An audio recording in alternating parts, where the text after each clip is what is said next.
અંકલેશ્વર નગરપાલિકા પ્રમુખ દ્વારા વોર્ડ નંબર 4 માં ₹36 લાખના ખર્ચે માર્ગના કાર્યનું ખાતમુહૂર્ત પાલિકા પ્રમુખના હસ્તે કરવામાં આવ્યું હતું। આ પ્રસંગે અનેક આગેવાનો ઉપસ્થિત રહ્યા હતા।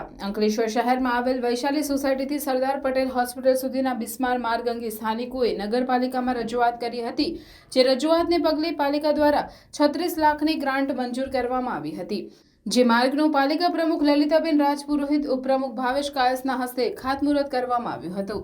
આ કાર્યક્રમમાં સ્થાનિક નગરસેવકો અને અગ્રણીઓ અને સ્થાનિકો ઉપસ્થિત રહ્યા હતા। આજ રોજ નગરપાલિકા દ્વારા વોર્ડ નંબર 4 માં 36 લાખના ખર્ચે વૈશાલી સોસાયટી લઈને સરદાર પટેલ હોસ્પિટલ સુધી રોડનું ખાતમુહૂર્ત કરવામાં આવ્યું।